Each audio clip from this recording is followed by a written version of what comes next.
Azul Yeliout, Yelioun, Sbah al-Khair alaikum, bonjour à tous. Il ne se passe pas un mois sans que la Kabylie ne soit au centre d'opérations politiciennes qui participent toutes des mêmes objectifs. Donner d'une région creusée des luttes démocratiques une image dégradée ou falsifiée de son histoire singulière et de ses légitimes aspirations. Les observateurs ont vu les fillettes de 4 ans présentées au candidat Abdelmajid Tebboune lors de son passage à Tizi Ouzou à la veille d'un scrutin présidentiel dont tout le monde connaissait les résultats. Les gamines habillées en tenue traditionnelle lui souhaitèrent la bienvenue en kabyle et en arabe classique avec, pour finir la parade, un salut militaire. L'Algérie peut dormir tranquille, la Kabylie est désormais arabisée et militarisée dès le berceau, et seuls ses attributs folkloriques la distinguent du moule arabo-islamique. De son côté, le Maroc ne manque pas une occasion pour réitérer son soutien indéfectible au projet d'indépendance du vaillant peuple kabyle, à chaque fois qu'il doit faire avancer ses pions en Afrique du Nord ou, plus directement, nourrir une polémique avec Alger. Ces interventions extérieures à notre région auraient eu moins d'impact si les deux régimes n'avaient trouvé depuis maintenant quelques années des acteurs locaux qui, objectivement, servent de relais à leurs desseins. Et les relais les plus nocifs ne sont pas ceux qui portent les slogans de pouvoir, mais bien ceux qui dévoient le combat citoyen kabyle en effaçant, en travestissant ou en souillant les traditions de lutte éthique et pacifique qui ont essaimé sur le sol algérien avant d'être déclinées dans Tamazgha après le printemps berbère d'avril 80.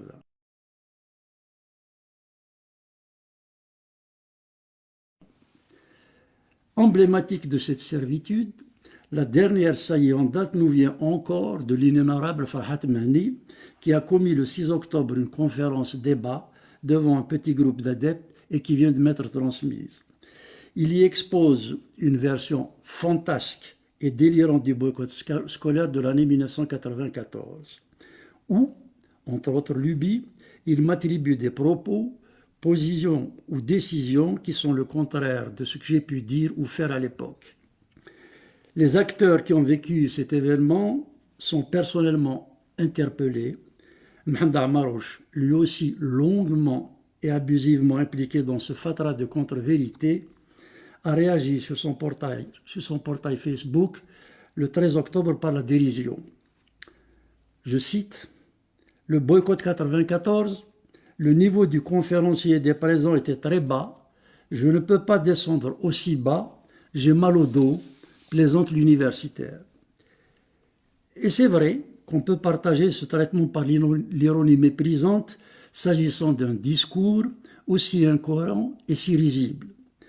Ce genre de réponse aurait suffi s'il s'agissait d'exprimer une légitime indignation pour prendre à témoin ceux qui connaissent la vérité. Mais on sait que ce n'est pas dans ce milieu que Farhat Mahni cherche ses proies.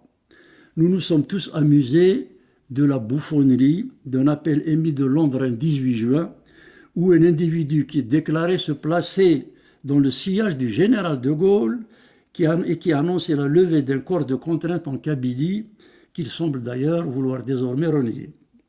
Nous avons traité par la justice des bandes de délinquants qui font de l'insulte et de la diffamation, outrance jusque-là inconnue dans le champ politique de notre génération, un droit, sinon un devoir. Nous avons observé, mi-surpris, mi-dépité, la nomination d'ambassadeurs dans des pays qui n'avaient jamais entendu parler de celui qu'ils étaient censés représenter. Nous avons été agacés quand on a vu des nervis envoyés perturber des événements artistiques ou politiques kabyles. J'ai déjà eu personnellement à déplorer la dérive fascisante du groupe animé par un acteur qui a fait du mensonge éhonté sa religion. La liste des fataises, frasques et dérapages est longue. Mais cette fois, un autre palier vient d'être franchi dans l'immoralité, puisqu'il s'agit du dévoiement de notre combat.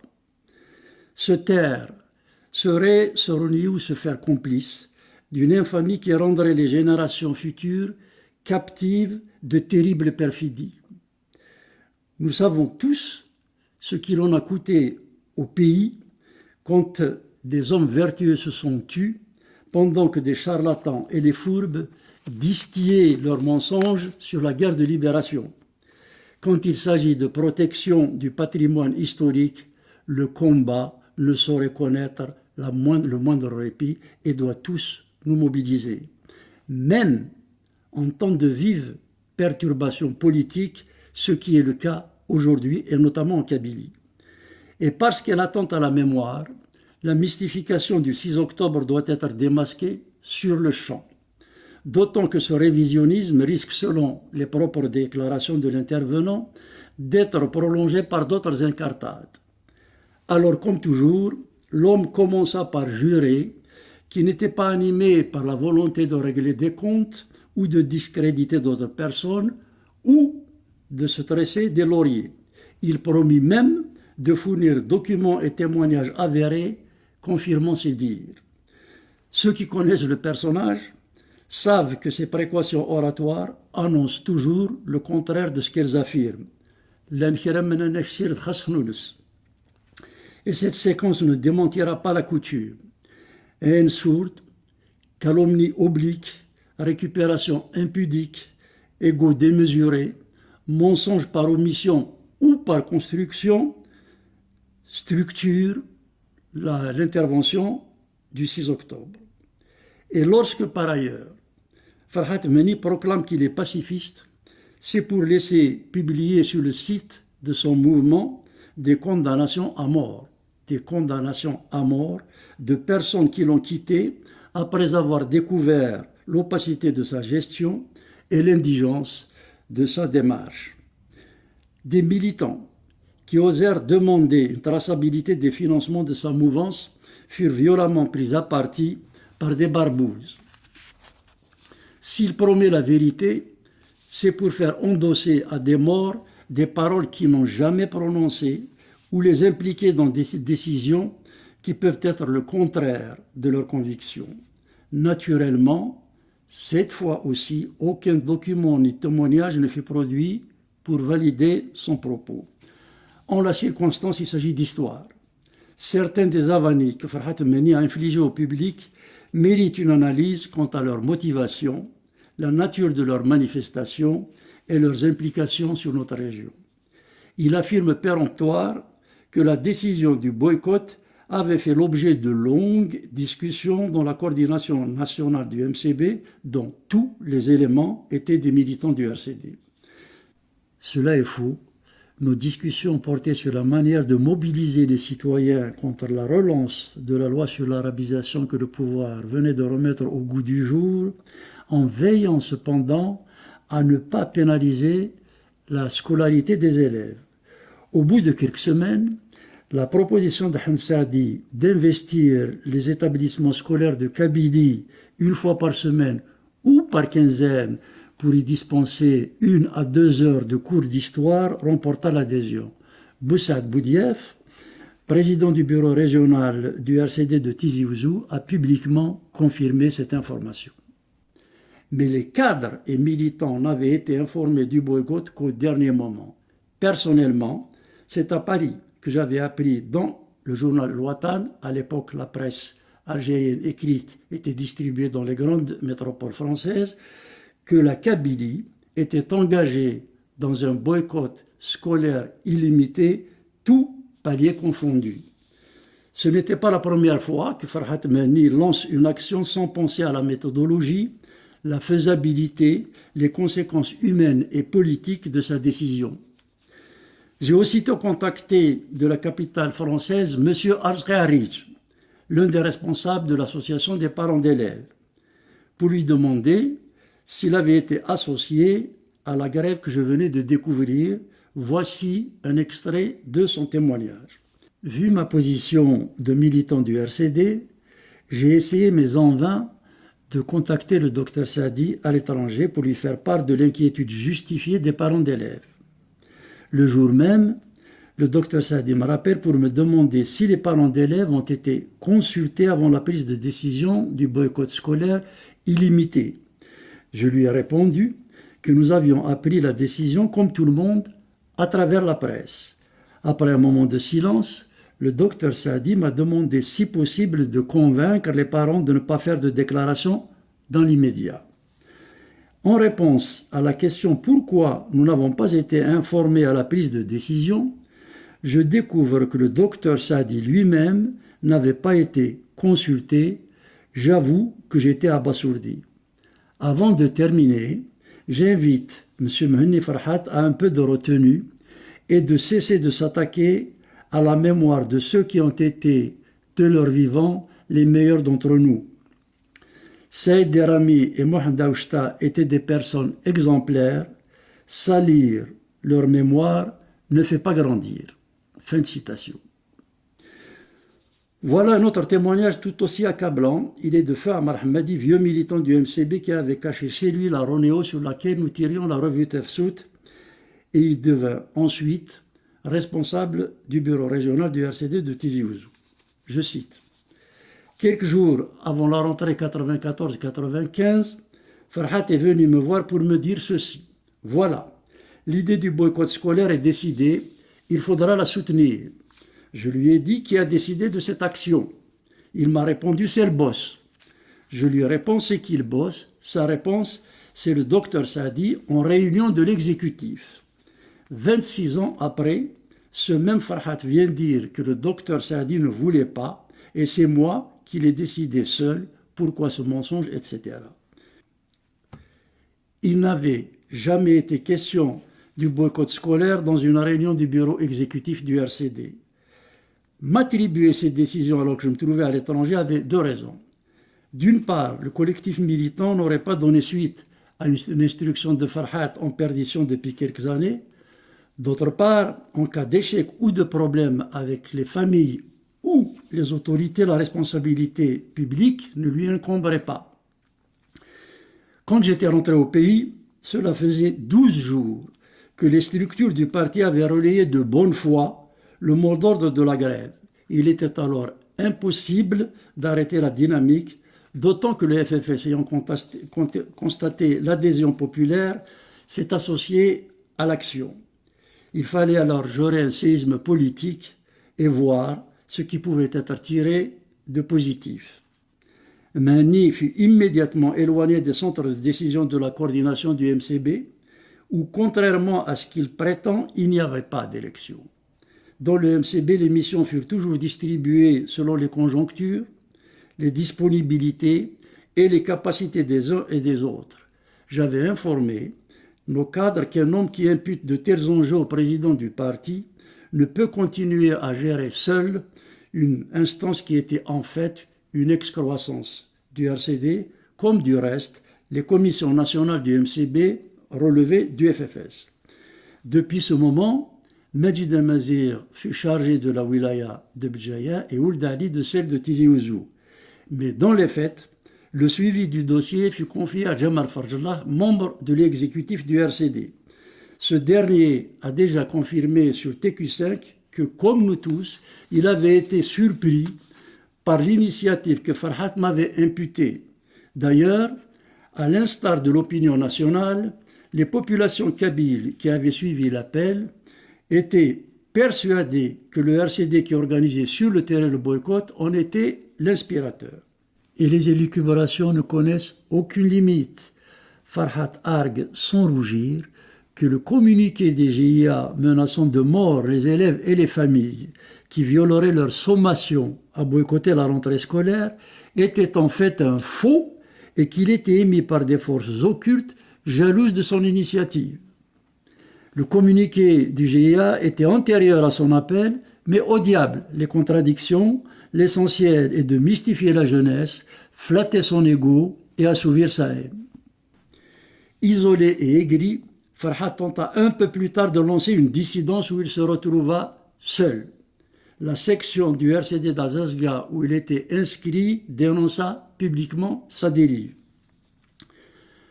Dans un autre passage, Il prétexte qu'il est venu me voir à Paris pour m'informer de sa décision de lancer la grève du cartable lorsque des cadres du RCD lui avaient demandé de leur faire part de ma position sur l'événement. On ne voit pas pourquoi des responsables du parti lui auraient posé cette question, ni pourquoi il aurait fait ce déplacement pour m'informer d'un sujet qui, selon lui, était discuté et tranché de longue date. Mais c'est bien connu, le menteur récurrent finit toujours par se contredire. La rencontre qu'il invoque n'a pas eu lieu avant, mais bien après le début de la grève.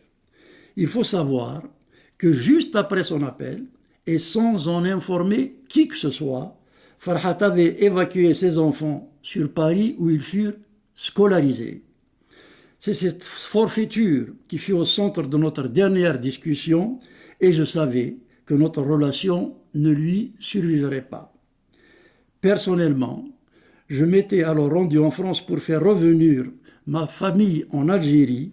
Je l'avais en effet fait sortir à la suite de l'attentat du 29 juin qui m'avait ciblé et qui avait causé la mort de 2 militants fauchés à la fleur de l'âge et fait 71 blessés.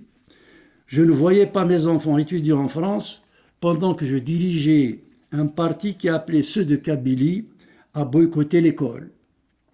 Cette rencontre fut d'ailleurs précédée par la réunion que j'avais tenue 2 jours auparavant devant une quarantaine de militants au siège du RCD à Paris, où, entre autres choses, j'avais dû expliquer comment et pourquoi nous avions assumé une grève décidée à l'insu du parti. Farhat, qui connaît la plupart de ces personnes, n'est pas le moins du monde gêné par l'idée de voir ses paroles démenties. En fait, il ne s'adresse pas à ceux qui savent. Il sait qu'il n'entraînera pas l'adhésion des personnes informées. Ses cibles sont les jeunes qui n'ont pas accès à la mémoire des événements. Autre supercherie. Il justifie ses absences aux marches ayant eu lieu pendant le boycott en expliquant qu'il ne voulait pas prendre la responsabilité d'exposer les citoyens. Il avance cet alibi juste après avoir revendiqué la paternité de la marche du 17 janvier. Où est la logique dans cet argument? Soit dit en passant, cette marche fut préparée et encadrée de bout en bout par des militants du RCD. Le moins que l'on puisse dire est que la sécurité des populations ne fut pas souvent le souci de Menni. Voici ce qu'il a proclamé face caméra. هذا نغن سين هذا نغن عشرة هذا نغن مية هذا نغن مية ألف. Ils veulent nous tuer, mais nous sommes plus forts, ils peuvent tuer 1, tuer 2, tuer 10, tuer 1000, tuer 100 000, etc. Provoquer le pire et si possible faire des martyrs qu'il revendiquerait, lui donnerait crédit auprès des officines étrangères avec lesquelles il ferait. Qu'importe que les éventuelles victimes n'aient aucun lien avec lui. Sans même avoir demandé leur avis, il a impliqué dans son aventure des dirigeants de clubs sportifs kabyles, des élus et même des prisonniers. La mise au point que ces derniers lui ont adressé publiquement n'ont aucune incidence sur un égocentrisme qu'il a franchi de la morale et de la vérité des faits. Dans un autre passage de son intervention, il fait référence au livre Noël en otage qu'il a rédigé après le détournement de l'avion d'Air France commis par le GIA le 24 décembre 1994 et à bord duquel il se trouvait. Et on ne puisse passer inaperçu et dont je n'avais eu connaissance que des années après sa publication. Là encore, Menni laisse libre cours à son délire. Il écrit que la veille du drame, il était avec moi à Tizi Ouzou dans un lieu qu'il n'identifie pas et comme souvent, aucun témoin n'était présent pour étayer ses dires. En réalité, à l'époque, je me trouvais à Bruxelles pour contrer la propagande kitukiste. Je fus informé par téléphone de la présence de Farhat dans l'avion par le docteur Amar Zarar. Rentré à Paris, je mis en place une cellule de crise. Amar Ben Younes fut chargé de regrouper la vingtaine de militants qui se rendirent à Orly pour l'accueillir après le dénouement de l'affaire. Mais il y a pire. Dans son ouvrage, Farhat laisse penser que j'aurais été informé du détournement du GIA et que je l'aurais encouragé à prendre précisément ce vol pour attenter à sa vie. Alors je l'invite à réitérer cette indignité et lui promet qu'il aura toute l'attitude de développer son scoop devant les tribunaux.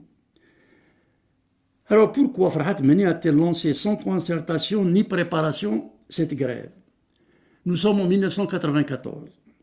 Farhat affrontait une vie artistique et politique compliquée. Il avait consommé son crédit de chanteur et n'avait pas pu produire de contenu politique crédible après 5 ans passés à la direction du RCD en tant que secrétaire national à la culture. De plus, Matoub s'était rapproché de nous, accessible, spontané. Les militants l'appréciaient d'autant plus que lui ne dissimulait aucune ambition politique derrière son engagement. C'est peu dire que la proximité de Matoub lui pesait. Par ailleurs, Mustafa Bacha, cheville ouvrière du parti, venait d'être emporté au mois d'août par une crise cardiaque. Si Mustafa avait été vivant, jamais cette grève improvisée n'aurait eu lieu car c'était lui qui était chargé de l'intérim quand j'étais en déplacement.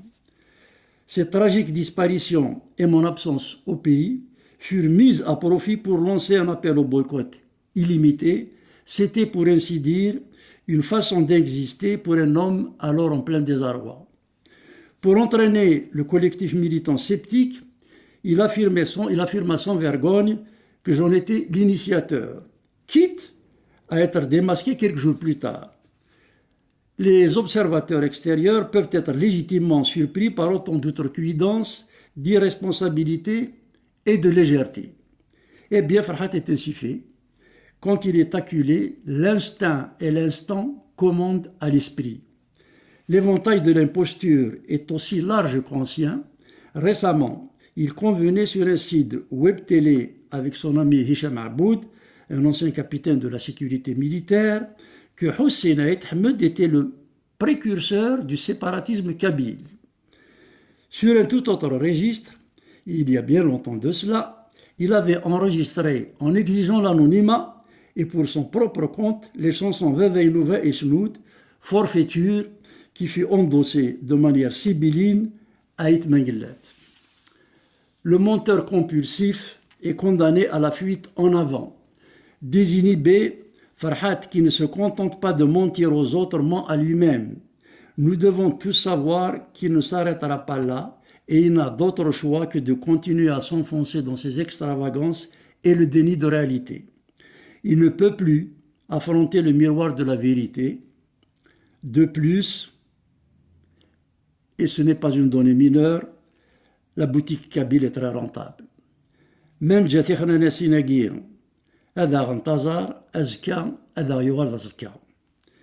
tous ces rappels n'ont d'intérêt que pour montrer le genre de profil sur lesquels jouent les pouvoirs algériens et marocains. Alors que peut-on et doit-on dire à ces deux pouvoirs?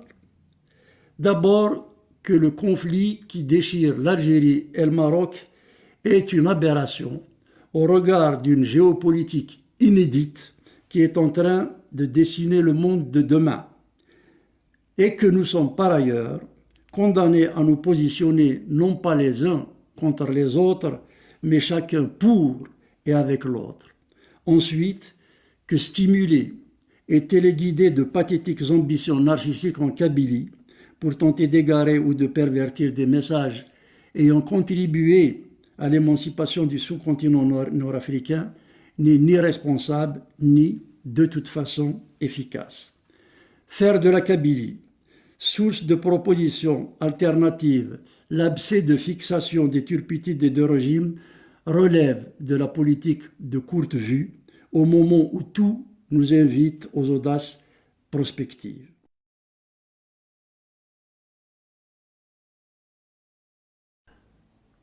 Au pouvoir algérien, il faut rappeler encore et toujours cette évidence. À chaque fois que la Kabylie a subi une période de régression, c'est le pays tout entier qui a pâti de l'étouffement des débats et des luttes qui s'y mènent. Cela a été déjà dit, mais il n'est pas inutile de le souligner. En avancée comme en recul, la Kabylie est le meilleur indicateur des orientations de la vie politique en Algérie. C'est pour cela que l'impact et les implications des luttes multiformes qui se déroulent dans cette région dépassent de loin les limites de son territoire. Fondamentalement, elle soulève des questions qui touchent au destin nord-africain. Pour l'heure, force est de constater que les opérations et les intentions du régime que l'on peut encore décrypter dans cette région sont des signes d'une préoccupante conception du développement national. Alors, attardons-nous un peu sur un bilan général que permettent d'établir des observations de surface. Le sectarisme dont est l'objet l'enseignement de la langue amazigh, la confiscation de la JSK et la peine de prison récemment infligée à son président légitime, Cherif Mellal, les stratégies d'obstruction ou de parasitage opposées au tissu associatif atrophié mais toujours résilient, les répressions qui visent les familles désireuses de dispenser un enseignement de qualité à leurs enfants, les déstabilisations méthodiques qui ciblent les assemblées locales non soumises au clientélisme du FLN, la répression endémique qui fait de tout citoyen un suspect potentiel sont autant de signaux qui révèlent quotidiennement les effets d'une politique de domestication régionale. Les partis politiques sont en voie d'effacement. La presse libre n'existe plus. L'université est le lieu d'effarantes compromissions déontologiques et de régression scientifique. Les membres de la diaspora, dont la modernité potentielle est susceptible de contaminer les familles ou les proches, subissent les passages aux frontières comme des sas exigeant mutisme et soumission. Et même si elle est de portée générale, la politique d'éradication de la langue française vise aussi à isoler davantage la Kabylie, toujours considérée comme le cheval de Troie de la France coloniale. Encourager la maîtrise de l'anglais pour l'accès à la recherche n'impliquait pas de faire disparaître le français, qui est l'un des vecteurs du patrimoine culturel du pays. Les harcèlements dont sont actuellement victimes les maisons d'édition Frantz Fanon et Coucou, récemment interdites d'activité à Tizi Ouzou et Bjaya, viennent confirmer que sur la Kabylie notamment, le livre écrit en français ou en amazigh est désormais l'une des principales cibles des islamistes qui ont mité les institutions auxquelles ils imposent leur diktat. Et n'en déplaise aux patriotes de la 25e heure et autres contrefacteurs de l'histoire, la proclamation du 1er novembre 1954, dont on célèbre le 70e anniversaire, et la plateforme de la Soumam furent rédigées en français. Cela dit, les conséquences politiques, économiques, sociales, culturelles, mais aussi psychologiques de cette entreprise seront dévastatrices pour tout le pays. Stigmatiser la Kabylie pour créer des diversions sur les turpitudes du système FLN est un classique. Il y eut les accusations de sécession lancées contre le FFS en 1963. Il y eut Capsigli en 1978, opération dont on sait maintenant qu'elle fut montée avec la complicité des services marocains. La sécurité militaire avait alors instrumentalisé un groupuscule mené par un homme dont ceux qui l'avaient connu disent que lui aussi était habité par un ego qui le prédestinait au piège des manipulations. Il y eut également, on s'en souvient tous, les dénonciations des militants du MCB qui auraient brûlé le drapeau et le Coran en 1980. En fait, depuis 1962, les complots staliniens en Kabylie ont connu des différences de degrés et non de nature.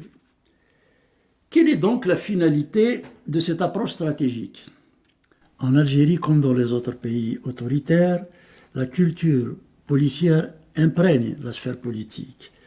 Les stratégies visent à repérer les fragilités ou les compromissions d'individus prédisposés aux tentations vénales, des tempéraments qui cèdent facilement aux simplifications et aux raccourcis, il s'agit d'amener ces cibles sur des positions qui dégradent les luttes citoyennes afin d'assécher les débats féconds qui permettent de traiter intelligemment les problématiques dont l'accès à la complexité peuvent buter sur les impatiences ou les colères.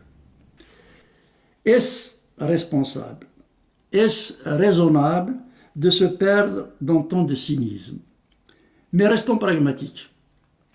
Est-ce seulement rentable à terme, même en se plaçant du strict point de vue des intérêts des officiels?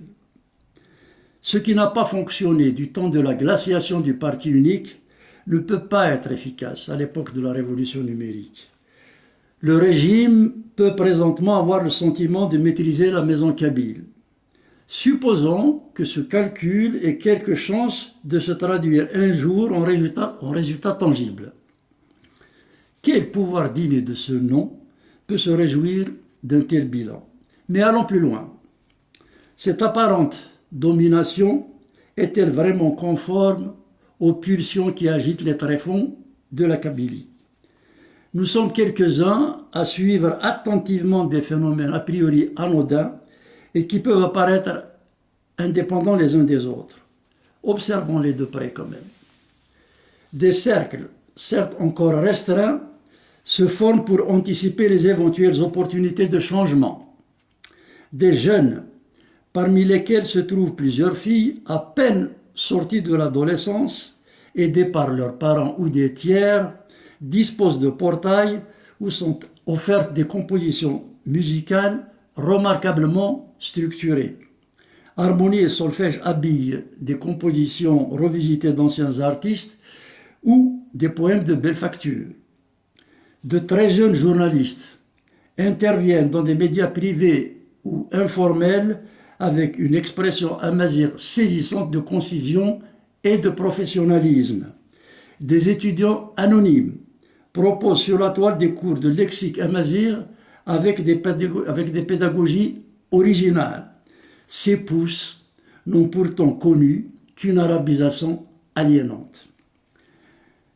Ces productions rappellent à mains égards celles qui émergeaient dans les milieux estudiantins dans les années 70, quand il fallut se mettre en mode survie pour entretenir par la culture le fil de la mémoire citoyenne afin de préparer les renaissances démocratiques. À cette différence près que l'éducation nationale n'avait pas atteint le délabrement actuel, ce qui donne encore plus de mérite à la génération d'aujourd'hui. Tous les domaines sont investis par l'esprit d'initiative. Les citoyens contournent les interdictions d'activités culturelles par des programmes de préservation de leur environnement. Des maisons d'hôtes organisent des randonnées pour la découverte de sites ignorés par un régime qui considère que le tourisme, c'est-à-dire l'ouverture à l'autre, est un délit ou une contagion. C'est ainsi qu'un écosystème civique structure une société parallèle, libérée des rigidités et dogmes officiels. Les gens cultivent leur vérité dans l'intimité parce qu'ils savent que présentement, le destin collectif se construit par la volonté de chacun, inestimable ressource. Distrait de ses missions naturelles du fait notamment de l'obsession de la répression, l'État n'aide pas ses talents. Et il ne veut même pas voir cette effervescence, mais peut-être est-ce très bien ainsi, du moins pour l'instant. Le pouvoir gagnerait pourtant à renoncer aux instrumentalisations de la délinquance politique, à l'embrigadement et à l'autoritarisme. Manipuler et emprisonner à tort et à travers n'a jamais constitué une bonne politique, ni d'ailleurs un bon bouclier.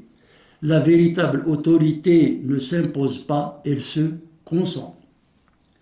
Le régime algérien est aujourd'hui occupé par une génération qui n'a ni le temps, ni les capacités physiques, ni les logiciels à même de mettre sur les rails la nation du pays réel. ses dirigeants pourraient s'honorer en ouvrant sereinement et loyalement le débat sur la projection du destin national, lequel fut annoncé à la Soumane. Il revient aux nouvelles générations de l'actualiser et de le décliner selon les inspirations de toutes nos collectivités. Il est grand temps d'aider nos populations à vivre sans que chacune ne considère l'existence de l'autre comme une menace à la sienne.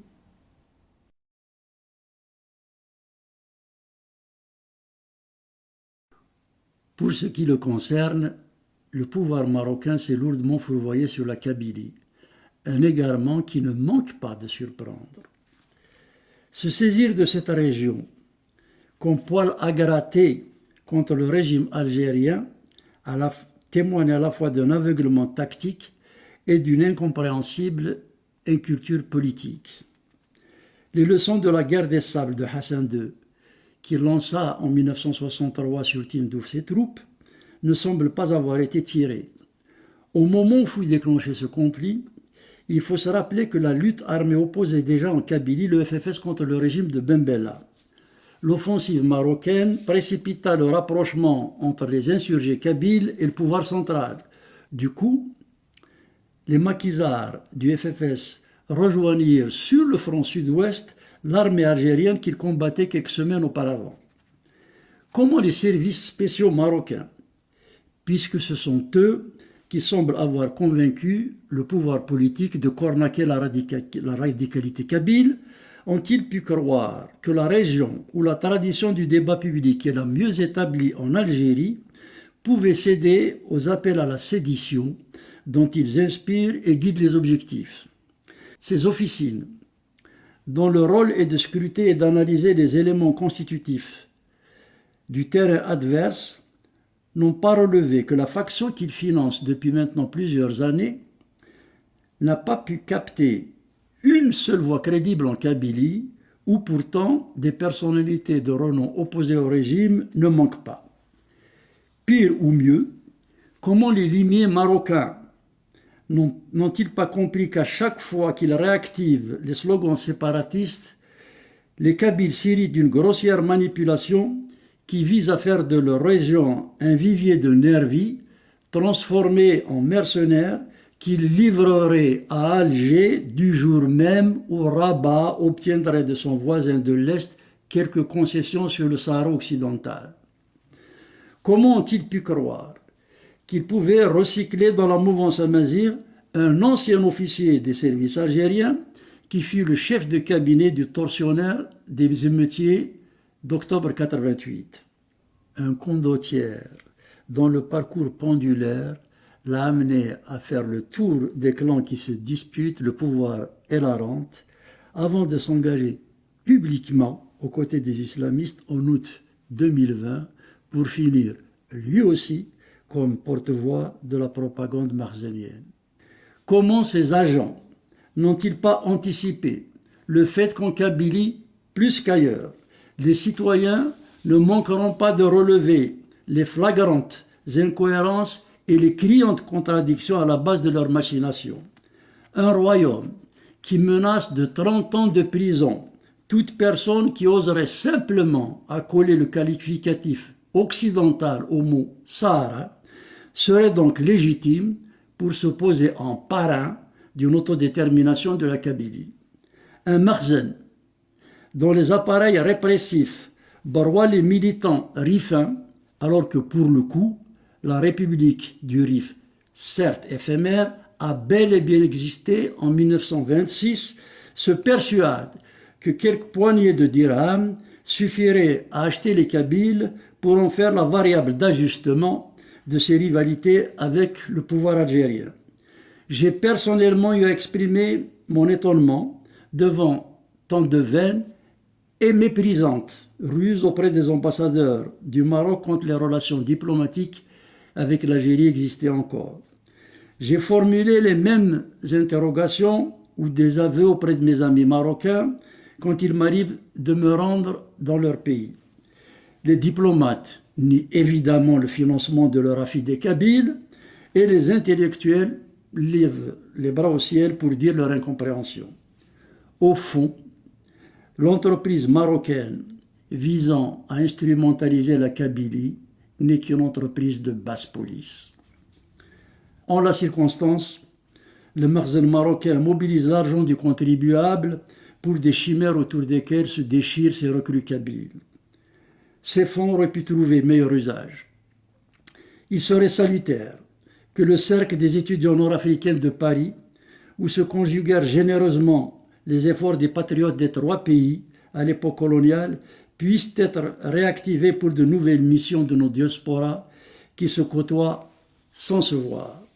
Lancer un prix annuel honorant la meilleure production culturelle, qu'elle soit littéraire ou artistique de Tamazgha, aurait du sens et donnerait un vrai soft power aux auteurs d'un tel projet.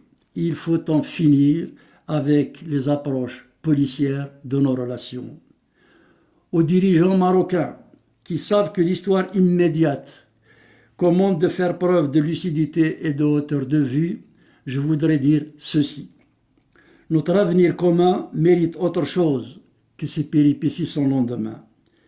Et si ces interpellations ne suffisent pas à les convaincre de mettre un terme à leur stratagème un peu puéril, est-il déraisonnable de leur demander de montrer un peu plus de respect envers une région qui a inspiré la réappropriation du substrat amazigh comme socle du destin nord-africain?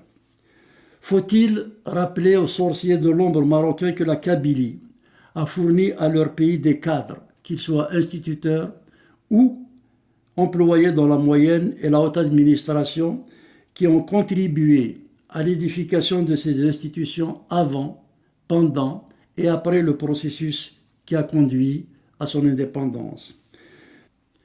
Faut-il rappeler aussi que le précepteur du jeune Mohamed V fut un certain Hajj Mohamed Dilounes Maamri, qui tint à être enterré dans son village natal des Haïtiennes malgré une vie dédiée au palais royal, que son cousin Azwaou, peintre émérite, a réalisé des œuvres qui ont substantiellement enrichi le patrimoine pictural du royaume, etc.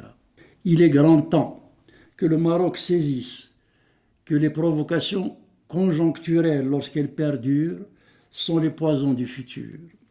Quand il faut appréhender les destins du peuple, la tactique n'a jamais fait office de stratégie. Ce jeu est dangereux. Les antagonismes qui avaient opposé l'Algérie et le Maroc étaient le fait de militants qui s'étaient connus dans le cadre des mouvements de libération qui avaient soudé leurs pays respectifs. Les uns et les autres savaient où mettre le curseur de la conflictualité afin de ne pas provoquer l'irrémédiable dans notre sous-continent. Par contre, les intrigues policières d'aujourd'hui risquent d'imprimer chez des générations qui n'ont pas connaissance de ces solidarités historiques. Pour l'instant, le football sert encore de socle fédérateur à nos peuples. Faut-il donc attendre que le pire advienne pour que le politique reprenne ses droits? Le moment est venu de revenir aux fondamentaux. Le projet de fédération des États nord-africains esquissé à Tanger en 1958 doit être réhabilité. Si les pouvoirs en place rechignent à s'y résoudre dès à présent, les élites des 3 pays sont mises en demeure de relancer le chantier et mettre un terme aux provocations visant à réduire la Kabylie à un outil de perturbation régionale serait une bonne manière d'attester de sa disponibilité à respecter notre histoire, éclairer le présent et préserver notre avenir.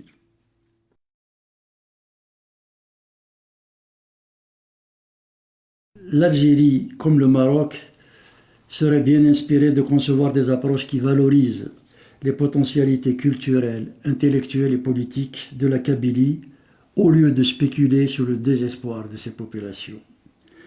Cette région s'en trouverait mieux et ce faisant, le pays et l'Afrique du Nord bénéficieraient mécaniquement de son essor. Un dernier point quand même.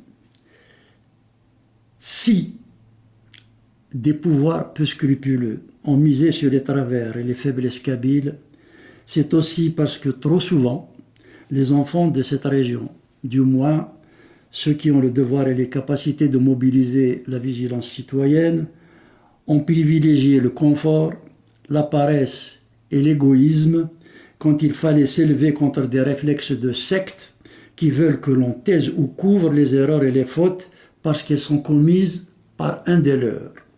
Une démission qui en fait aggrave la fragilisation de notre région. Si on ne veut plus ou on ne peut plus continuer à apporter sa part de vérité au combat par lequel une génération a fait renaître espoir et fierté, on devrait au moins veiller à ne pas laisser l'imposture souiller la mémoire des morts et la dignité des vivants. Il y va de notre responsabilité envers nos enfants et de notre honneur.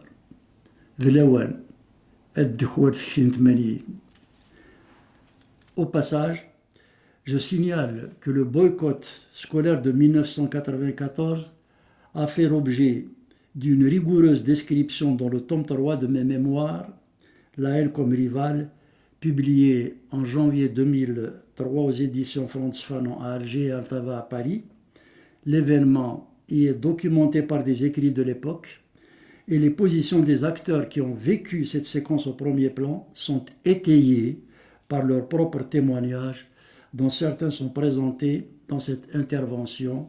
Erthoufeth, Kawal Khair, au revoir.